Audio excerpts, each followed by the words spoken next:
ഞങ്ങളുടെ ഈ super woman 369 ചാനലിലേക്ക് എല്ലാവർക്കും സ്വാഗതം. ഞാനിന്ന് ഈ വീഡിയോയിൽ കാണിക്കുന്നത് സോസേജ് റോസ്റ്റാണ്. അതിന് വേണ്ടിയിട്ട് ഞാനൊരു പാക്കറ്റ് സോസേജ് കട്ട് ചെയ്ത് വെച്ചിട്ടുണ്ട്, ചെറിയ പീസസ് ആക്കി വെച്ചിരിക്കുകയാണ്.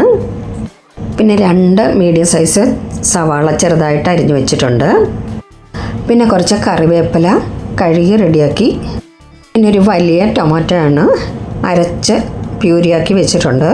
പിന്നെ 2 പച്ചമുളക് കീറിയത്. പിന്നെ ഇത് റെഡിയാക്കാനായിട്ട് ഒരു പാൻ അടുപ്പിൽ വെച്ചിട്ടുണ്ട്. പാനൊന്ന് ചൂടായി കഴിയുമ്പോഴത്തേക്ക് നമുക്കതിലേക്ക് ഓയിൽ ഒഴിച്ചു കൊടുക്കാം. കനോല ഓയിലാണ് ഞാൻ ഒഴിക്കുന്നത്. അതിലേക്ക് 1 ടീസ്പൂൺ കടുക് ചേർത്തു, 1 ടീസ്പൂൺ ജീരകം ചേർത്തു.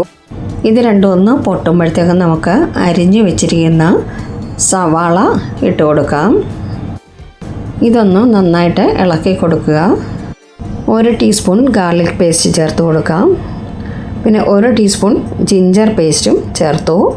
ഇത് രണ്ടും ഒന്ന് നന്നായിട്ടൊന്ന് മിക്സ് ചെയ്ത് കൊടുക്കുക. ഇതെല്ലാം കൂടെ നന്നായിട്ടൊന്ന് മൂത്ത് കിട്ടണം, നല്ലപോലെ മൂക്കണം.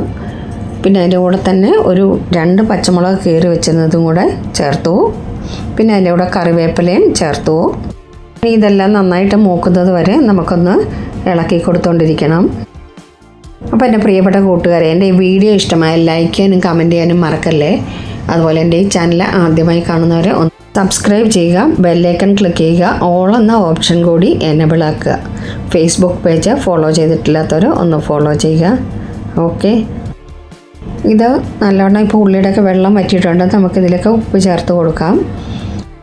ഉപ്പ് ചേർത്ത് കഴിഞ്ഞാൽ ഇത് എളുപ്പം നമുക്ക് മൂത്ത് കിട്ടുകയും ചെയ്യും. വീഡിയോ ഇഷ്ടമായാൽ നിങ്ങളുടെ ഫ്രണ്ട്സിനും റിലേറ്റീവ്സിനും ഒക്കെ ഒന്ന് ഷെയർ ചെയ്ത് കൊടുക്കുക. ഇപ്പോൾ ഇത് ഒരുവിധം ഏകദേശം മൂത്ത് കഴിഞ്ഞു. അപ്പോൾ ഇതിലേക്ക് 1 ടീസ്പൂൺ മഞ്ഞൾപ്പൊടി ചേർത്തു. പിന്നെ 1 ടീസ്പൂൺ മുളക് പൊടി ചേർത്തു, 1 ടീസ്പൂൺ മല്ലിപ്പൊടിയും ചേർത്തു. ഇനി ഇത് എല്ലാം കൂടെ നന്നായിട്ടൊന്ന് മിക്സ് ചെയ്ത് കൊടുക്കുക. പൊടികളെല്ലാം നമുക്കൊന്ന് നന്നായിട്ട് മൂത്ത് കിട്ടണം, അതുവരെ ഇതൊന്ന് ഇളക്കി കൊടുക്കണം. ഇപ്പോഴിത് നന്നായിട്ട് മൂത്ത് കഴിഞ്ഞു. ഇനി നമുക്കിതിലേക്ക് തക്കാളി അരച്ച് വെച്ചിരിക്കുന്നത് ഒഴിച്ചു കൊടുക്കാം. വേവിച്ചരച്ചതല്ല, പച്ചയ്ക്ക് തന്നെ അരച്ചെടുത്ത പ്യൂരിയാണ്.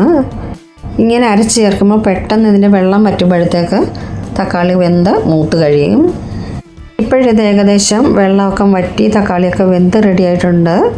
നമുക്കിതിലേക്ക് ഇനി അല്പം കുരുമുളക് പൊടി, ഒരു 1/4 ടീസ്പൂൺ കുരുമുളക് പൊടി ഇട്ടിട്ടുണ്ട്.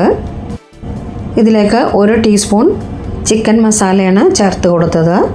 മീറ്റ് മസാല, ഗരം മസാല ഏതെങ്കിലും ചേർത്താൽ മതി. ഇതിനകത്തിലേക്ക് അരിച്ച് വെച്ചിരിക്കുന്ന സോസേജ് ഇട്ട് കൊടുക്കാം. ഇതൊന്ന് നന്നായിട്ട് മിക്സ് ചെയ്ത് കൊടുക്കുക. ഇത് പെട്ടെന്ന് തന്നെ ആയി കിട്ടും. ഇത് വെന്ത് കഴിയുമ്പോഴത്തേക്ക് ഇത് ഡബിൾ സൈസ് ആകും.